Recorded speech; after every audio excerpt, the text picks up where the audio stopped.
Communiqué officiel. Le président de la République, chef de l'État et commandant suprême de forces armées de la République démocratique du Congo et de la police nationale congolaise, Son Excellence M. Félix Antoine Tshisekedi Tshilombo, a présidé ce mercredi 15 juin 2022 à la Cité de l'Union africaine à Kinshasa une réunion extraordinaire du Conseil supérieur de la défense, élargie aux présidents de 2 chambres du Parlement et aux responsables des services de sécurité.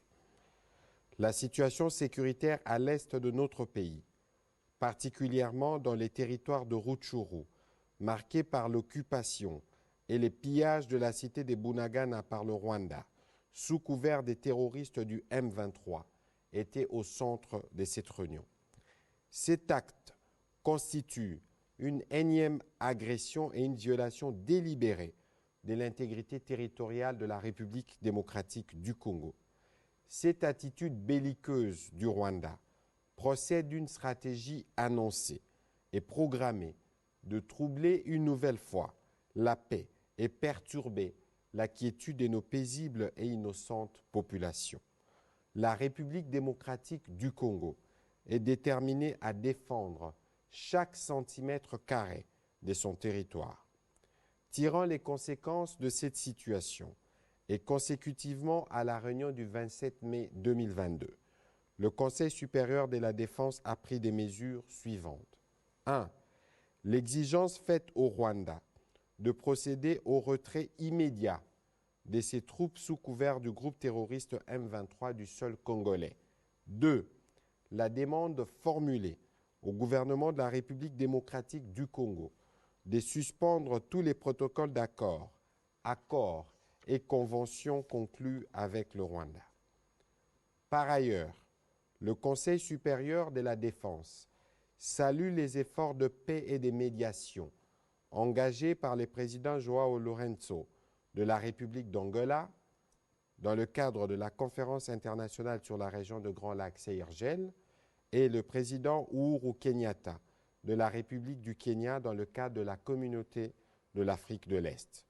Le Conseil supérieur de la défense a également salué la forte mobilisation patriotique de la population congolaise pour le soutien indéfectible à nos forces de défense et de sécurité. Il a en outre chargé les vice-premiers ministres, ministres de l'Intérieur, Sécurité, Décentralisation et Affaires coutumières et le commissaire général de la police nationale congolaise à prendre toutes les dispositions requises pour éviter la stigmatisation, la chasse à l'homme et tout autre acte de nature à troubler l'ordre public, l'unité et la cohésion nationale durant cette période. Le Conseil supérieur de la défense a réaffirmé la volonté de la République démocratique du Congo de poursuivre le processus de paix de Nairobi en cours pour la pacification de l'Est du pays et de toute la sous-région. Le Conseil supérieur de la défense a demandé au gouvernement d'assurer une prise en charge immédiate de la population congolaise en détresse, victime de ces actes de barbarie et des terrorismes qui ne resteront pas impunis. Enfin, le Conseil supérieur de la défense a encouragé le gouvernement de mettre davantage des moyens nécessaires à la disposition des forces de défense et de sécurité pour assurer la défense et l'intégrité du territoire national. Fait à Kinshasa le 15 juin 2022. Je vous remercie.